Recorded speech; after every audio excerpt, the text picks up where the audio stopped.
Hello, everyone. I'm just waiting for everybody to join here.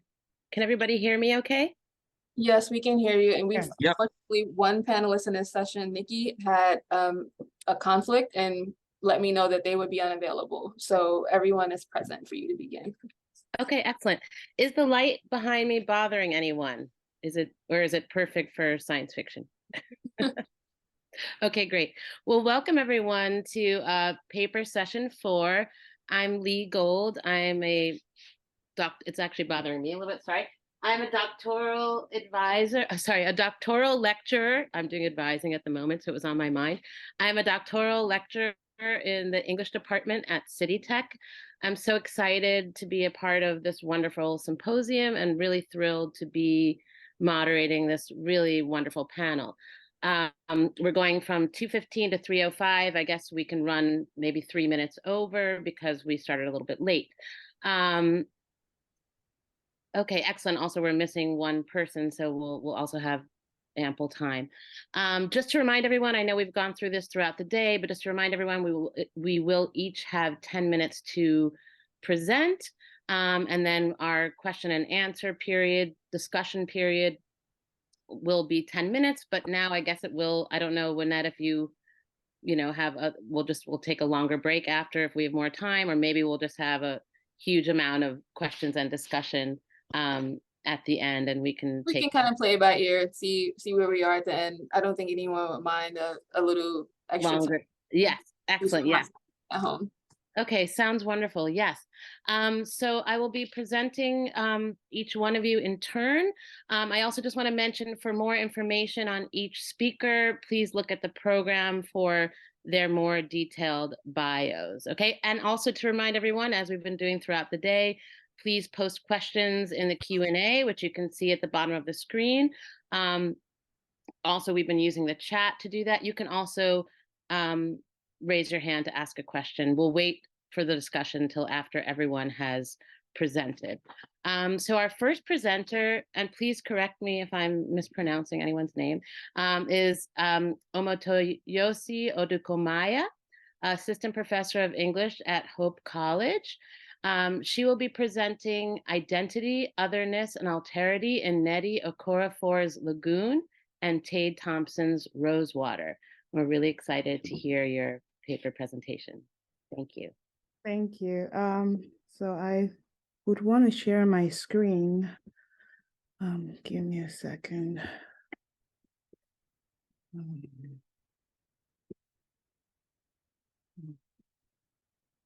Okay, there it is. Okay.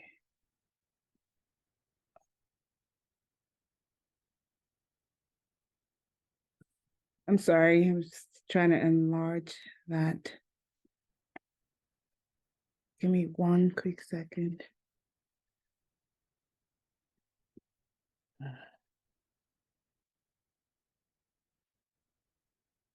Okay, I guess I'll just go ahead and get started because I'm not sure why I cannot share my screen.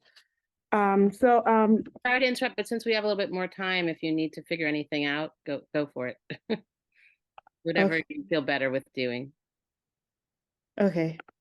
So today I'll be presenting 2 important works that are representative of African futurism, both texts by Rosewater by Tade Thompson and Lagoon by Nnedi Okorafor, employ the alien invasion trope in unique ways to demonstrate otherness.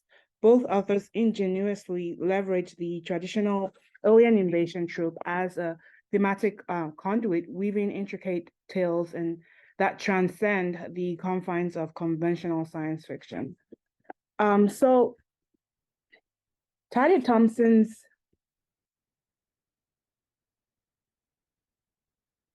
I'll try to see if I can make this work.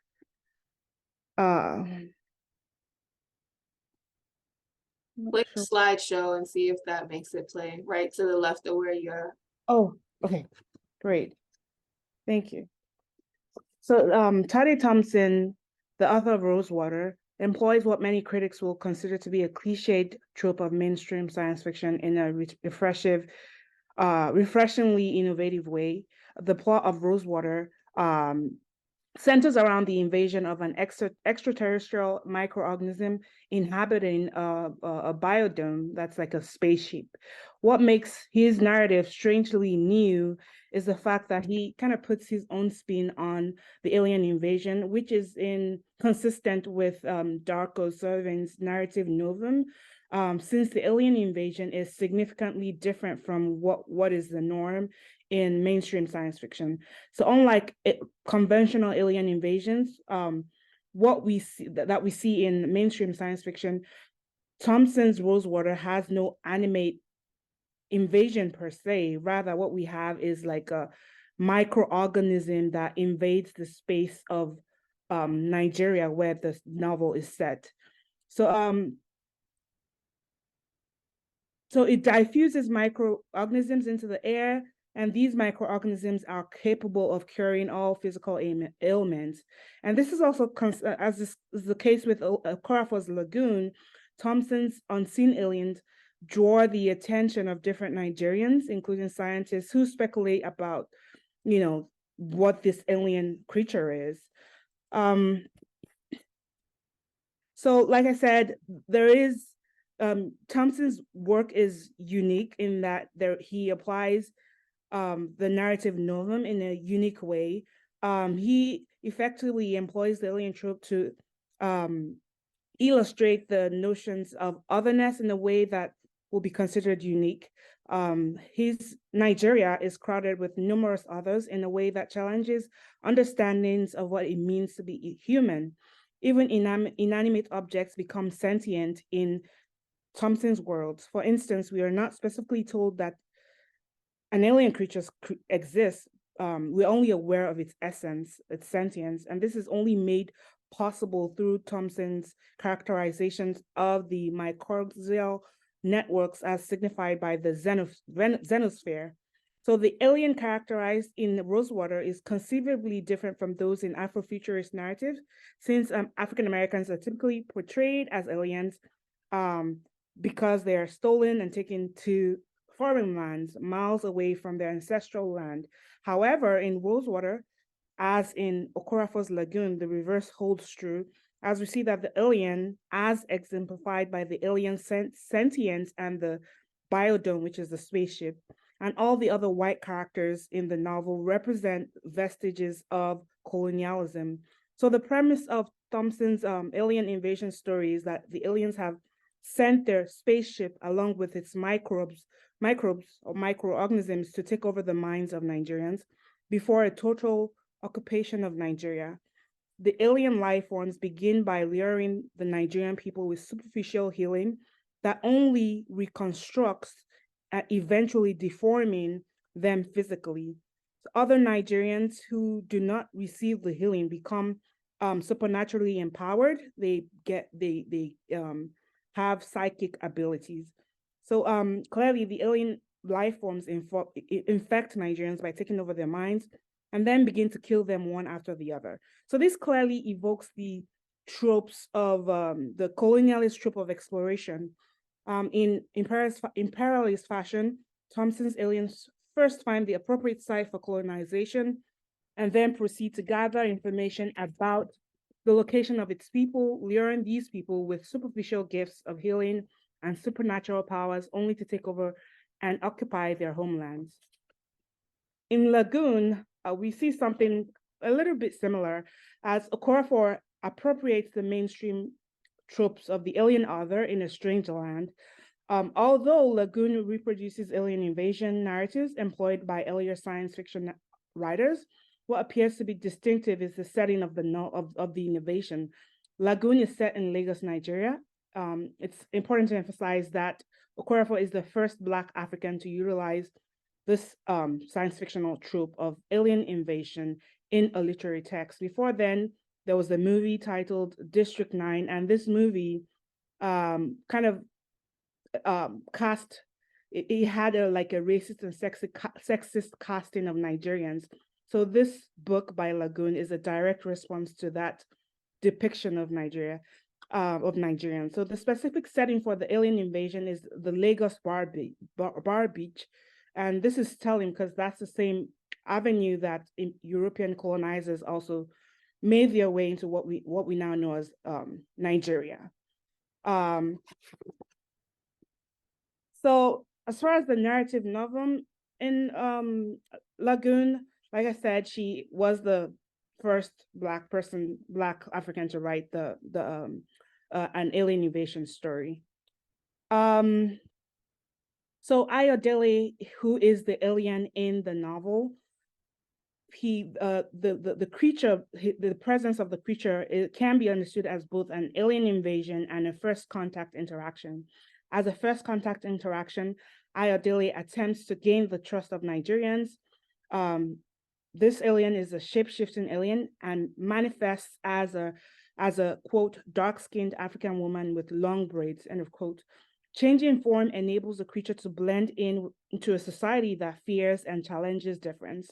Describing Ayodele's look, the narrator notes that the woman looked like someone from Adora's family. Adora is one of the protagonists with similar features, facial features, quote, broad nose, dark brown, thick lips, long bushy hair, end of quote. So Ayodele's presence, outwardly looking human and alien simultaneously, both excites Adora and frightens her at the same time. She kind of sees some similarities with the alien in that she sees the alien as someone that could pass off as her cousin. Yet the thought that this alien comes from the waters makes this creature a threat. So the author depicts Ayodele as a creature that challenges the binaries of human and non-human existence, such that it becomes a reflection of the different kind of people and beings existing in Nigeria. For instance, the narrator makes it particularly clear how the alien could be likened to a marine witch. And just like the alien, Adora, is also accused of being a marine witch. So implicitly, Okorafor challenges and criticizes what it means to exist as alien in a society that detests difference, and that is particularly evident in how alienated others identify with Ayodele. In what follows, I will discuss the interactions of, between the alien and the LGBTQ communities with the creature. So, like Thompson, Okorafor applies the alien trope to depict the ways the Nigerian society alienate the LGBTQ community in the country. Characters describe the alien as, this woman, man, whatever, thing. And Ayodele's presence among Lagosians symbolizes change for the only LGBTQ group in the text, in Nigeria in the text, called the Black Nexus. And one of the members of the group says, who better to understand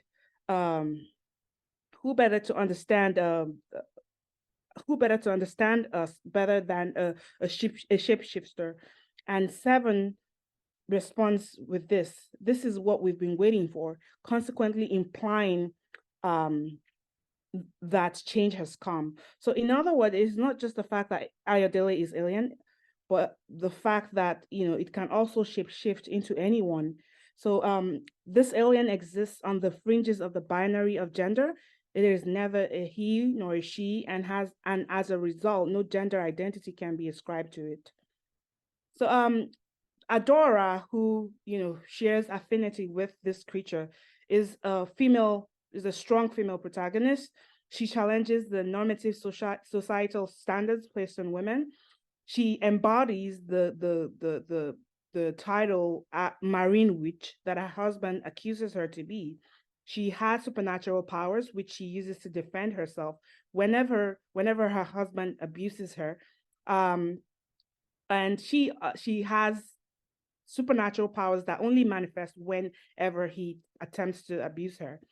For instance, there was a case where they had a fight, and by mysterious force, she pushes him to the ground, and he gets stuck to the floor, almost as if his body is being held by an invisible, powerful magnet. So, and also as a strong character, we see she is a woman with a sense of reason, unlike her irrational husband, who Adora chooses logical reasoning over religion, and she meticulously studies the alien's presence, unlike her husband, who just fears this creature and wants to have nothing to do with it. The narrator recounts that, quote, she was the scientist, the world would expect her to have facts, end of quote. While her husband decides to consult DBS, witch doctors and the likes. So while Adora, she's characterized as this, very rational, logical, methodical scientist, her birth is shrouded with mystery in the sense that we see in the narration of the text that she was born with webbed feet and hands, and her legs were joined, with flesh. So she was essentially born as a mermaid. But through reconstructive surgery, she has feet. But when the alien comes, she then changes. So the alien makes her accept who she originally is, a mermaid. And so during her encounter with the mermaid, she realizes that this creature makes her different, makes her it makes her appreciate who she really is, unlike her parents, who see her as this witch, call her disgusting. Ayodele makes her appreciate who she is. So Sorry to interrupt. It's been over 10. I gave you extra time, so just wanted to let you know it's been about 12 minutes. Sorry to interrupt. All right. Thank you. I'm so sorry. We're going to take another minute or two since we have extra time. Sorry. Okay. So as with Thompson's Rosewater, we also see post-colonial tropes of exploration, as Okorafor casts this creature as the colonizer that it is, whose intent is to manipulate and control other people's resources. In an interaction with one of the characters, he says, you people will call me alien because I'm from your space, your outer space. And another interaction, it says, we're here to give you change, to give you technology. We do not want to rule. We only want to find a home. So again, we see that dynamic here in this novel of exploration. So both authors creatively manipulate the alien invasions in unique ways that address post-colonialism, identity, and sexuality, though a nuanced portrayal of otherness. Through a nuanced portrayal of otherness, Thompson challenges not only societal norms, but also delves into complex interplay between identity, technology, and the unknown. Okorafor skillfully explores the nuances of cultural clashes, employing the alien invasion narrative as a metaphorical mirror reflecting the multifaceted nature of human diversity. Thank you. Thank you so much. That was really fascinating. I'm so sorry to have interrupted, but I know we have some extra time, but we want to be mindful. Okay, thank you so much. So our next presenter, since Nikki Page Gallant will not be able to present, is going to be Jacob Adler. He is the metadata cataloging librarian at Bronx Community College since 2017. And today he'll be presenting Speculative Fiction and the Illusory Woman. Thank you so much. Take it away, Jacob. Thank you very much. Let me just get my presentation up here. I hope everybody can see this. Yes? Just a moment. Let's see. Here it is. All right, can you see my slides? Yes? Yes, great. Okay, thank you. So good afternoon, everybody. Thank you so much for coming. I'm here to talk today about speculative fiction and the illusory woman and its influence on gender bias and generative imaging. So what do I mean by illusory woman? Well, when I say that the illusory woman is a sort of concept or trope that appears particularly in speculative fiction sort of throughout its history, and it has some commonalities amongst it. It usually manifests as a female, or at least something that has the appearance of a female, entity or force, which may or may not itself have any kind of intelligence or consciousness. It is almost always presented with some kind of deleterious effect that includes harm, seduction, deception, whether it is purposeful or just as a side effect of whatever its existence is. It is most often directed at or employed against a male target or targets. And the reason for that is because metafictionally, the illusory woman is often placed in a narrative in order to appeal to what is presumed to be a male heterosexual audience. It is done so either for titillation purposes or possibly to reinforce misogynist ideologies, although this aspect of it can be subverted in certain works. And the reason I got interested in this in the first place was that I was doing research for a Star Trek article. And the thing that really interested me was a particular pair of episodes. In the first one, a crew member on the ship, Geordi, creates a holographic character on the holodeck, which has the likeness of an engineer that worked on the Enterprise. And as you can see from the image, he ends up becoming somewhat amorous with this hologram. And then in a later episode, the actual woman on whom the hologram is based comes aboard the ship. And not only is she entirely unlike this hologram he's created, but she also finds out about the hologram and is understandably quite upset about it. And the interesting thing about the episode to me was that it didn't really at any point take her side. It didn't paint her as being justified in her indignation at being used in this way. And that's what really got me thinking about this idea. Because the thing that was one thing that's interesting about it when I was doing research was that between the beginning of the Star Trek franchise in 1966 up until the end of Enterprise in 2005, there are about 19 incidents of transporter accidents, which is a plot device that is very commonly associated with Star Trek. But it may surprise you to learn that there, in that same time period, there are over 37 instances of these illusory women, including the example above. And this dates back to the very beginning of the show in the original pilot, The Cage. There's very famously a psychic projection of a seductive green skinned Orion woman. And this even continues into the 21st century. For example, there's a Star Trek Voyager episode in which there's an alien intelligence that attempts to corrupt the mind of one of the crew members by appearing in the form of a woman. But of course, this is not restricted just to Star Trek. Illusory women, in fact, predate speculative fiction entirely, appearing in all kinds of ancient mythology and folklore. A very famous example that I highlight is the example of Pygmalion and Galatea, the ancient Greek myth, which is about a sculptor, a male sculptor, who disdains other women in favor of sculpting his ideal woman as a sculpture, which is then granted life and animation by the Greek gods, a sort of literal example of one of these images becoming real. In the early modern period, we of course have Christopher Marlowe's Faustus. There's a very famous scene in this play in which the title character, who has been granted supernatural demonic abilities, uses them to conjure a sort of ghostly representation of Helen of Troy, who he then kisses and declares a romantic interest in. The late 19th century novel The Future Eve by Auguste Villiers de la Dame. In that one, a man enlists the aid of a fictionalized Thomas Edison in order to construct a sort of mechanical woman in the form of his fiancée, who had the creation of which has a personality which is much more to his liking than the one that is real. A text that was criticized as being misogynist even at the time. Moving into the 20th century, we see the advent of film, and with that comes very famous examples like the 1927 silent film Metropolis by Fritz Lang.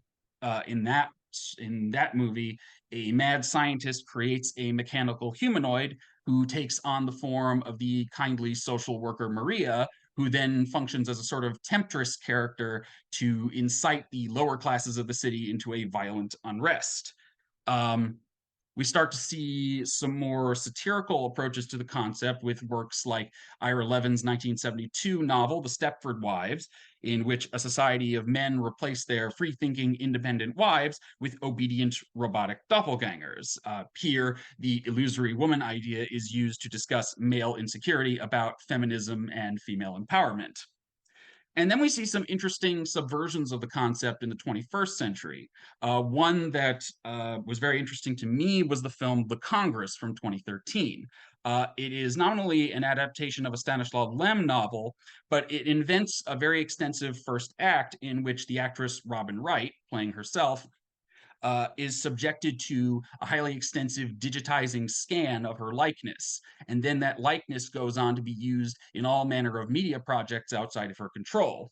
The film sort of postulates an ultimate end to this idea in a dystopian sort of future where the lines between reality and image and fiction are all sort of blurred together.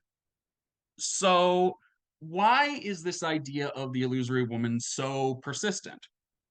Well, part of it is that it is rooted in heteronormative concepts of gender roles.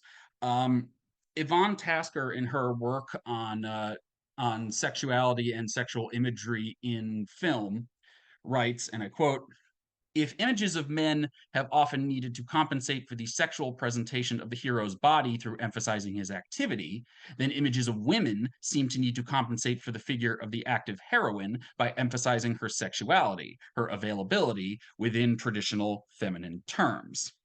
She is saying that when both men and women are represented as sort of action or speculative fiction heroes in film, their physicality relies on very different ideas of what their function is. Since women are couched in more overtly sexual terms and under this context, they then are sort of postulated as a kind of image that is different from the active figure of their male counterparts. Um, Leigh Heller, writing about Star Trek and also about how the influence between sort of media and more nonfiction forms, writes, quote, fiction as a genre is not necessarily freer from the ideological imperatives of the culture it describes than more explicitly didactic textual forms. And popular narrative, especially as packaged in a culture industrial technology like television, is potentially as didactic a structure as any conduct book or advice column. Relative to this idea, the very presentation of the illusory woman in this context carries with it a message, even if it doesn't necessarily mean to. Now, there are more specifically, there is a idea of the involvement of heterosexual men trying to control women, both psychologically and physically. Victoria Pill Sorensen, in her dissertation about sex robots, both as actual physical constructs and as media representations, writes, quote, as joints are assembled, tools are employed, gears are tested, an image of woman is fashioned concurrently with heterosexual manhood in the fixing, manufacturing of, and fiddling with machines. By positing images of women as having an inherent artificiality to them, it works to undermine their personhood in a way that putting forth these representations is able to act upon.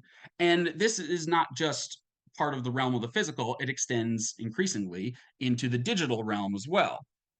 Daniel Sutko, in writing about the proliferation of female appearing AI assistants, writes, quote, the feminization of AI, Siri, Cortana, Alexa, normalizes gendered labor divisions that align femininity with symbolic communicative labor, essentially reinforcing these already existing gender stereotypes into a form that serves as a continuation of their function in this digital space.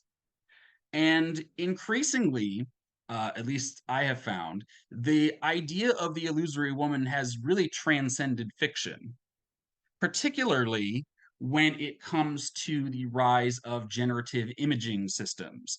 I'm talking about things like DALL-E and Stable Diffusion and things like that. Now, this image here is from a recent Washington Post article about biases in these image generators, particularly gender bias. The image here shows some of the results for a prompt asking for images of attractive people, and many of which are women, and many of which follow certain other types of biases as well. This includes things like heteronormativity biases and racial biases and things like that. In the article, they note that stable diffusion became controversial because earlier versions of the system, when asked for images of a Latina, and I quote, produced images of women in suggestive poses wearing little to no clothing. And this has more far-reaching consequences than just that. As another example, in this recent Web Summit article, DALL-E, the image generator, was asked to create images of tech founders and CEOs. And the majority of these images were male. The system did not, it seems, associate women with being in positions of power. This, I think, shows the insidious nature of the illusory woman and also about its cyclical nature. Media depicting images of women in a certain way affects the reality that we see, and then that reality in turn affects media. And it's something that I think is going to be much more prominent sort of discussion going forward when it comes to how these images are created and who indeed or what indeed is responsible for creating them. So I thank you all for listening to my talk, and I hope you enjoy the rest of the presentations. Thank you very much.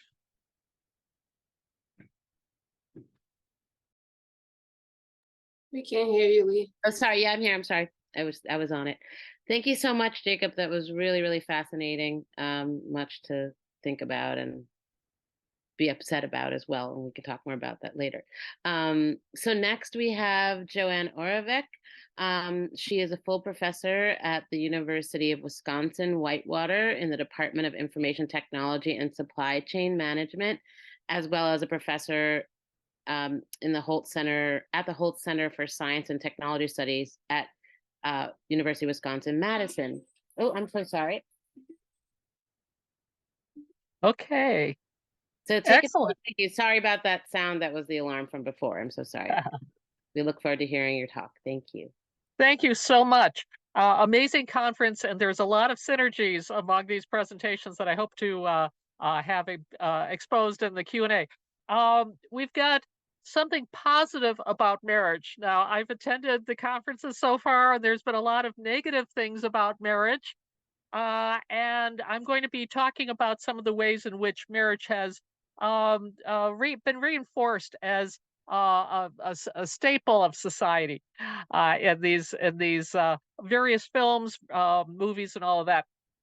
And I'll give you some great movie recommendations for your holiday break.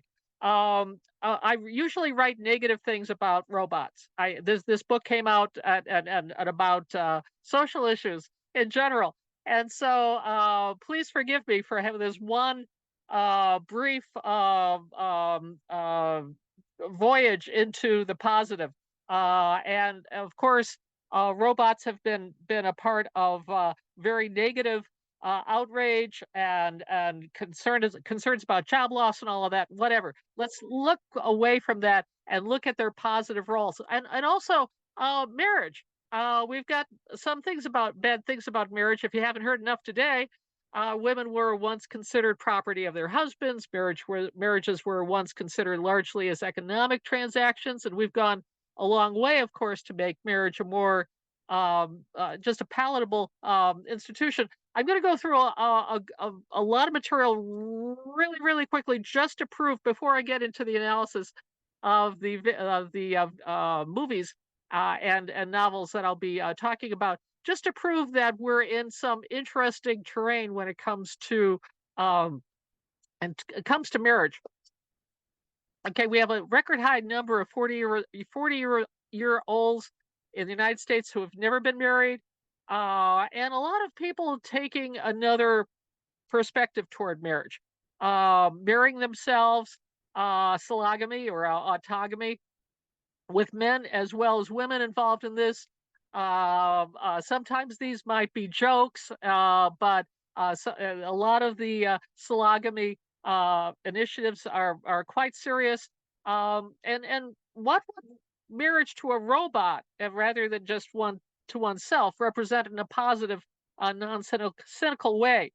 Perhaps a yearning for logic and consistency that comes out in some of the movies that we'll be talking about. Rejection of the negative aspects of humanity. Men just bother me too much, so I'm going to go marry a robot. A utopian dream of technological development and evolution.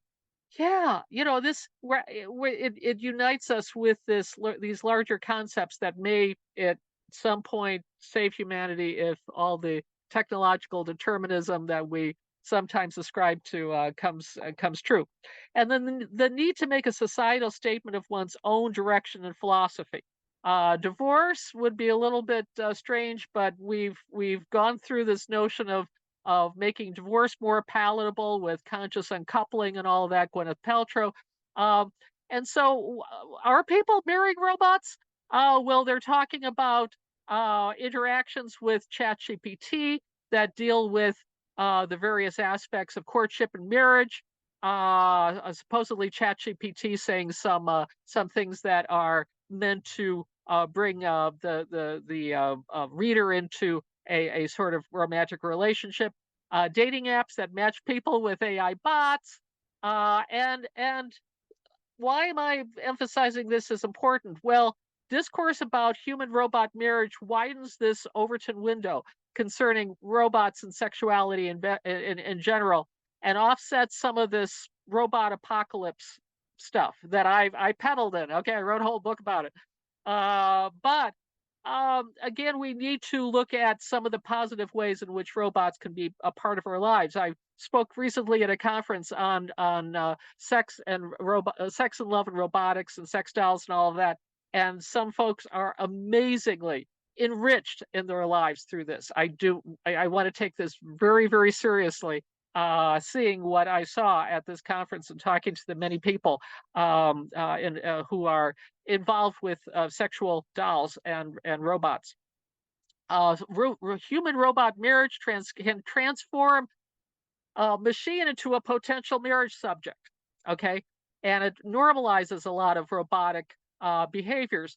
We've got that performative utterance I do that make us married. I waited until my 60s to get married because of my political opposition to marriages, but they constitute a strong social statement. I don't regret what I did in my 60s to become married, but again, I had to go to a different state because the laws were so bad in my own state. But again, we've got this institution that we need to be concerned about. That's a part of our lives, and the human-robot marriage. What can it do for robots as well? It can help those robots to become a normalized part of our lives, and also deal with the cyborg issue. When does a human-robot marriage become problematic? When a cyborg, when one marries a human that is primarily a machine rather than a human? Where is that tipping point? So just a quick blast through my support for the fact that it's happening right now. We've got people using ChatGPT to officiate marriage ceremonies. We've got Spot the Dog Robot to be a ring bearer at an Israeli wedding. We've got an individual who married a robot and has written extensively about it, an engineer who went through traditional ceremonies and all that after months of dating, mothers involved and parents, and whatever, families involved in all of that. We've got an Australian man who plans to marry a robot because he couldn't find a loving woman. Again, some of these are being treated as a joke, but some not so much. Jokes about falling in love with a Roomba and all that.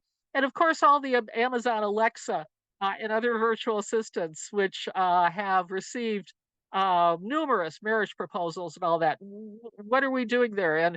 And rumors about Elon Musk building a robot wife,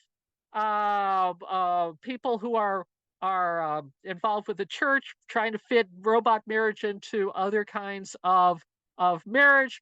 And it's insulting, I know, but can I marry a robot after gay marriage? Why not? Again, people opening that Overton window. How do we integrate robots into our lives? Narratives with an implied competition angle.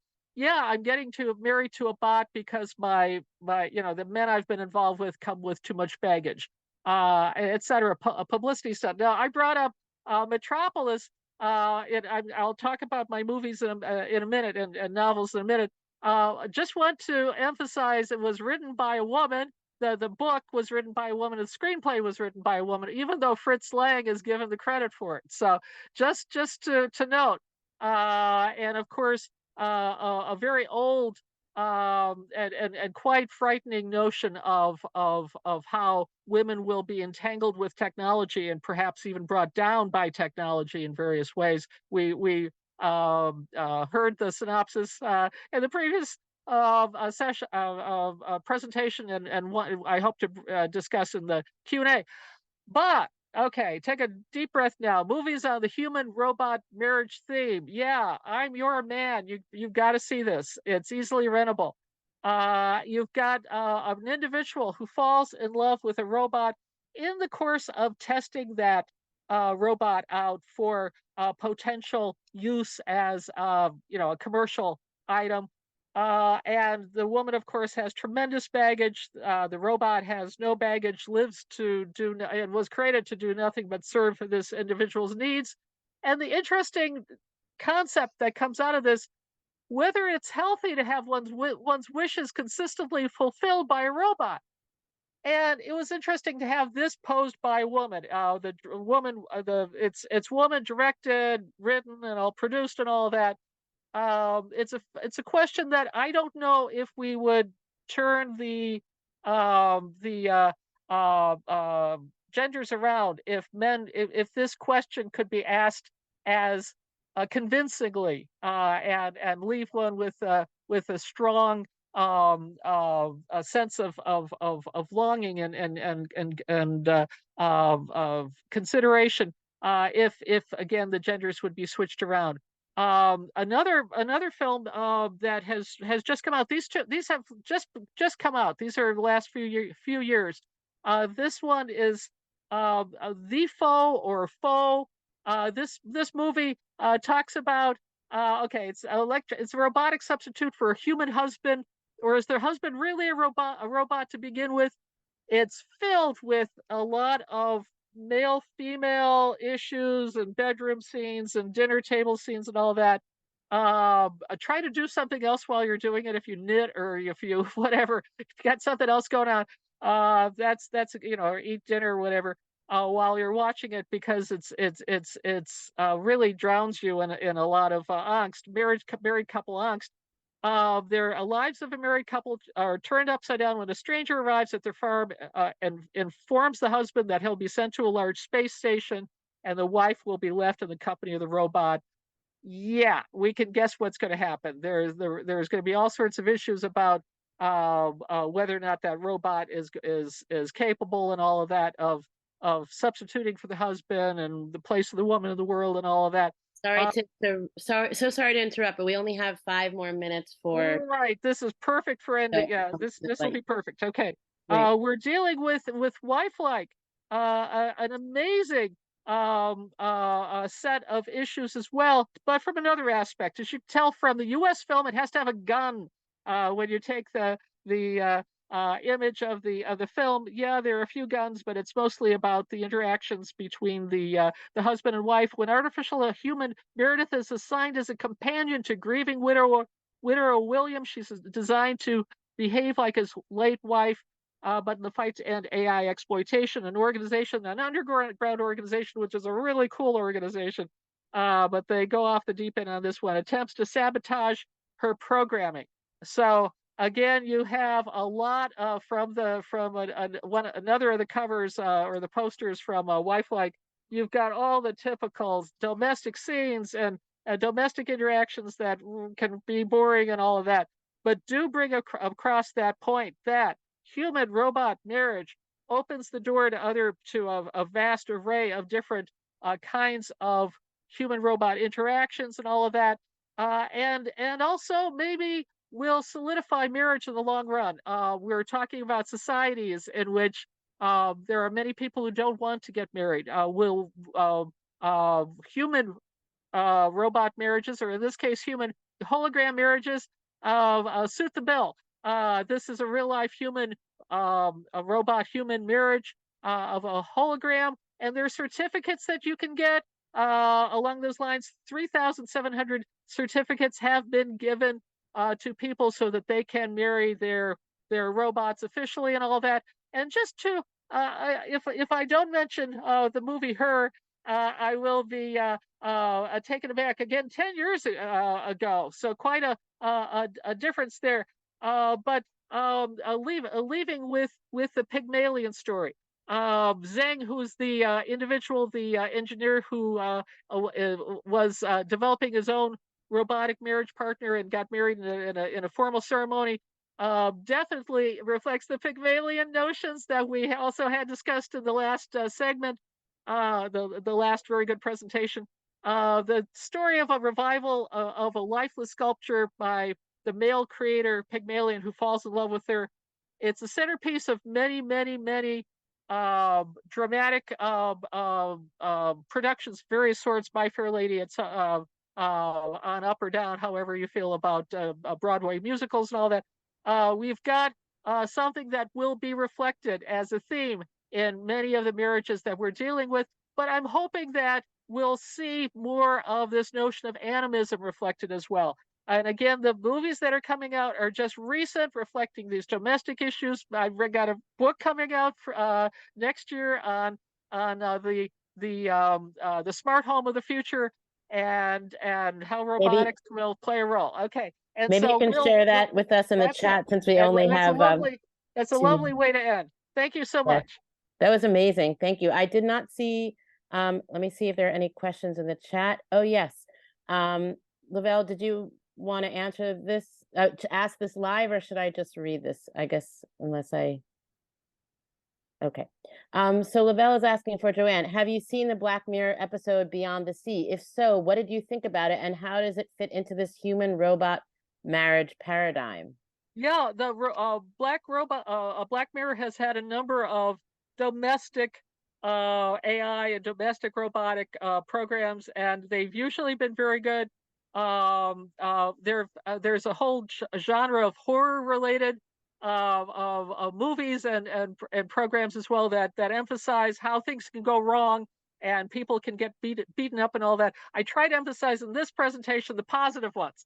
Okay, even though Wife-like and all that had a little bit of gunfire and all that, it still was it showed the value of marriage and all that, and the value of robots within this. And of course, the movie Foe and I'm Your Man. So again, I'm trying to, but the negative the dystopic presentations, yeah, they're out there, and they will take on a number of different themes, and I'm sure the Pygmalion themes that we had so wonderfully presented by Jacob just in the previous presentation will emerge, I'm sure, as we begin to deal with what we've created. And very often a woman might feel that, oh, I created my husband, I taught him everything he knows, and I've made him what he is and all that. But that's not what we're talking about. We're talking about creation. We're talking about robots that come out of a box, and you select what parts and pieces you'd like to accumulate. So thank you so much. By the way, Omotoyosi, I just want to let you know that we can't see you in case Jill was just reminding us. I don't know if you know that your camera's off, but Sorry. thank you. There's another question. Great talk from Ben DeVries. Great talk, everyone. This question is for all three presenters, I hope. I was struck in the final presentation by the wedding photo, so was I, with a robot dog, which makes for a pretty potent and pretty disturbing, I agree, extremely disturbing, image of casualized militarization. Yes, and surveillance, etc. I added that, sorry. I'm curious to hear the presenters talk about the connections here among high-tech AI, militarization, and colonial administration. How do you think about these connections? I would toss that immediately to Jacob, because I'm seeing in the few TV and ads and all of that that I'm about military, that they've got now illusory women being presented as soldiers. And we can also And connect this. scary stuff. We can also maybe connect this to Omotoyosi's discussion of colonialization, right? And maybe think about the violence of the other. And I was actually going to ask a question about water, which I found really interesting. That's in both the titles of the works that you mentioned, and how that sort of fits in with invasion, et cetera. But anyway, if I don't know if you can say something in response to this question as well, or Jacob, you want to add something? Well, I can say that so over the past year, I've done a lot of work involving what I call generative systems, ChatGPT, Google Bard, and all that, mostly in an academic context. I do find that a lot of the ethical issues with machine intelligence as they come up, even though I don't really consider these things to be AI, I think that's a misnomer, but I think it's interesting that people are talking about it more now and talking about sort of what consciousness is and isn't in the context of interacting with people. Joanne brought up that article about the reporter that got hit on by the Bing chat thing, which was, I think, amusing to some and terrifying to others, or maybe both at once. And so when you're talking about sort of kind of uh, constructed images of people, or of sort of human-like constructs being put out in front of people. I think that the interesting thing to think about is whether or not we even want to anthropomorphize them in the first place. Like, are we as a society trying to replicate a human intelligence, or are we trying to create an intelligence that is, that sublimates or is somehow above or totally distinct from human intelligence? And I don't really have the answer to that question. I don't know if anybody does at this point. But I think that I think that the notion that we are asking these questions now, asking about, like, not only can I marry a robot, but is marrying a robot, does that have the same equivalency as marrying a human being? Is it better? Is it worse? I don't know. I think that And what are, sorry, because yeah, we're go ahead. Sorry, all I was going to say was that because we're raising these questions, I think it's going to be very useful when we are in a position to really address actual machine intelligence when and if it arises. Could I ask a question about Rosewater? Just an amazing a book. I'm going to be looking at it soon, but I'm just wondering about the political aspects. Mhm. Nigeria's been through so many pandemics. I'm just wondering how that the political aspects of dealing with those was reflected in the book, and I'll find out myself as I read it. But if you could help me there. Yeah, definitely. I mean, we get to see a lot of the corruption and how that has affected the country's growth, or yeah, I would say growth or development. And Rosewater becomes a reflection, because at the end of the novel, it kind of becomes a reflection of the Nigerian society, in that this is supposed to be a spaceship that is supposed to be some form of technological advancement in the country, but at the end of the day, it kind of decays, it deteriorates, and it becomes a reflection of how corruption in Nigeria kind of destroys everything. So yeah, it's evident in the text. And as far as the militarization aspect of the novel, we do see some characters, the LGBTQ characters, have some chips put into them as a way to monitor them. And that is I think that should answer your question on colonial administration, but not necessarily. It wasn't set during the colonial times. It's just a reflection of how those technologies can be used to monitor people, how they think and how they act. Fantastic. so Thank you. much. We're gonna need to move on to the next session, but thanks very much, everyone. I'm gonna take a few moments to swap over, Thanks, like we've done in everybody. previous sessions. Thanks, Lynette. Thank you. Thank you.